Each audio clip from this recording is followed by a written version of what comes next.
গুৱাহাটী মহানগৰীত এজাক বৰষুণৰ ফলত কৃত্ৰিম বানৰ সৃষ্টি হয় আৰু ইয়াৰ কাৰণ কি আপোনালোকে জানেনে? আপুনি আচৰিত হ'ব যে গুৱাহাটী মহানগৰীত কি ব্যৱস্থা আছে আৰু কি ব্যৱস্থা নাই। এই যে এজাক বৰষুণৰ ফলত যে গুৱাহাটী মহানগৰীত কৃত্ৰিম বানৰ সৃষ্টি হয়, মানুহৰ ভিতৰত মানুহৰ মাজত আজি ৰাস্তা ঘাট কিমান এটা জুলুম হৈ পৰে, মানুহৰ পৰিস্থিতি কি ভয়াৱহ হৈ পৰে, ইয়াৰ কাৰণবোৰ হয়তো আপুনি নাজানে।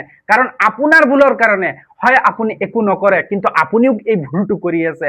যদি গুৱাহাটী মহানগৰীত যদি আপুনি বসবাস কৰি আছে, তেনেহলে আপুনি ইয়াৰ পৰা কিন্তু বিৰত থাকিব লাগিব, আপুনিও সজাগ হ'ব লাগিব।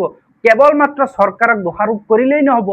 গুৱাহাটী মহানগৰীত কৃত্ৰিম বান হোৱাৰ কেইটামান মই কাৰণ কওঁ। এই যে আপোনালোকে জাবৰ জোঁথৰ এই নলাত যি মূল মূত্ৰবোৰ আপোনালোকে পেলাই, আজি সেই যি ড্ৰেইনবোৰ আছে, ড্ৰেইনবোৰ কিন্তু জাম লাগি যায়।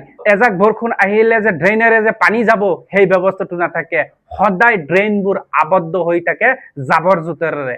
আপোনালোকে সকলোৱে জানে গুৱাহাটী মহানগৰীৰ চাৰিওফালে কিন্তু পাহাৰেৰে আবদ্ধ হৈ আছে, আৰু পাহাৰৰ মাটিবোৰ যেতিয়া খহি আহি থাকে, আপোনালোকে এটা কথা জানে যে অসমত অতিপাত বৰষুণ হোৱাৰ ফলত যি পাহাৰৰ মাটিবোৰ আছে, সেইবোৰ মাটি খহি খহি আহি ড্ৰেইনত সোমাই পৰে আৰু সেই ড্ৰেইনবোৰ আবদ্ধ হৈ থাকে। ইয়াৰে পানী অহা যোৱা কৰিব নোৱাৰে।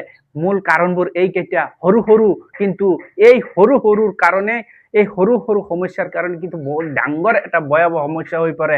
আৰু যি ড্ৰেইনবোৰ আছে, সেই ড্ৰেইনবোৰ কেতিয়াও ক্লিন নাথাকে, সদায় কেৱল প্লাষ্টিক, জাবৰ জোঁথৰ, মূল মূত্ৰ আৰু বিভিন্ন খাচৰা পাচৰা দি জাবৰ জোঁথৰ পেলাই একদম ভৰপূৰ কৰি থাকে। ইয়াৰ ফলত পানী অহা যোৱা কৰিব নোৱাৰে, আৰু যিখিনি পানী জমা হৈ যায় সেইখিনি যোৱাৰ কোনো ৰাস্তা নাথাকে। সেইবাবে পানীবোৰ ৰাস্তাৰ ওপৰেৰে মানুহৰ ঘৰত সোমাই পৰে। আপোনালোকে এটা কথা মনত ৰাখিব যে এই যে এইবোৰ বস্তুৰ কাৰণে অসমত আৰু কেইবাটাও কাৰণ আছে। এই যধে মধে ঘৰ, মানুহৰ জনবসতি ইমানেই সঘনাই বৃদ্ধি পাইছে, যতে ততে বিল্ডিংবোৰ উঠাই আছে, পাহাৰ কাটি বিল্ডিংবোৰ উঠাই আছে। যি পথৰে পানী যাব লাগিছিল সেই পথবোৰ বন্ধ হৈ পৰিছে। সেইকাৰণেই আজি গুৱাহাটী মহানগৰীত এনেকুৱা এটা ক্ষতি হয়। সেইকাৰণে গুৱাহাটী মহানগৰীত কৃত্ৰিম বানৰ সৃষ্টি হৈ সঘনাই। আজি চাওক, গুৱাহাটী মহানগৰীত যদি এজাক বৰষুণ আহে, এজাক বৰষুণৰ ফলতে ইমান পানী বেছি হৈ পৰে। ইয়াৰ কাৰণ হৈছে যে যিখিনি পানী ওলাই যাব লাগে সেইখিনি ৰাস্তা নাই, আৰু সেই ৰাস্তাটো মানুহে বন্ধ কৰি দিছে। আৰু সেই বন্ধ কৰাৰ ফলত এই গুৱাহাটী মহানগৰীত এনেকুৱা সঘনাই বৃদ্ধি হৈ আছে যে কৃত্ৰিম বানৰ সৃষ্টি। তো যিসকলে আছে সেইসকল যদি সচেতন হৈ এই ড্ৰেইনবোৰ সঘনাই ক্লিনিং ৰাখে, এই ড্ৰেইনবোৰ সদায় পৰিষ্কাৰ কৰি ৰাখে, কৃত্ৰিম বানৰ সমস্যাটো বহুত কমি যাব। কিন্তু মানুহ সজাগ হ'ব লাগিব, ৰাইজ সজাগ হ'ব লাগিব, চৰকাৰ সজাগ হ'ব লাগিব, আৰু প্ৰশাসন সজাগ হ'ব লাগিব।